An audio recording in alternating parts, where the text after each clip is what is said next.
Cơ khí Minh Hồng là đơn vị chuyên sản xuất các loại máy móc phục vụ ngành chế biến macca. Với nhiều năm kinh nghiệm, chúng tôi tự hào là nhà cung cấp thiết bị uy tín và chất lượng cho các nhà máy, xí nghiệp chế biến macca trên toàn quốc.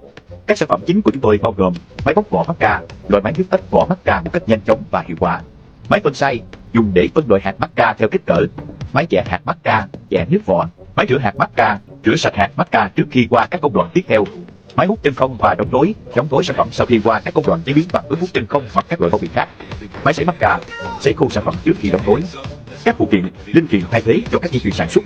Toàn bộ dây chuyền sản xuất được chúng tôi thiết kế bằng các vật liệu inox và sắt chống giãn, đảm bảo vệ sinh an toàn thực phẩm và độ bền cao. Chúng tôi cam kết sản xuất đúng tiêu chuẩn, đáp ứng mọi yêu cầu kỹ thuật của khách hàng. Với đội ngũ kỹ thuật viên giàu kinh nghiệm, Minh Hồng sẵn sàng hỗ trợ lắp đặt, bảo trì bảo dưỡng thiết bị để đảm bảo hoạt động ổn định cho dây chuyền sản xuất. Chúng tôi nhận gia công, đặt hàng và giao hàng toàn quốc. Hãy liên hệ ngay để được tư vấn và báo giá tốt nhất.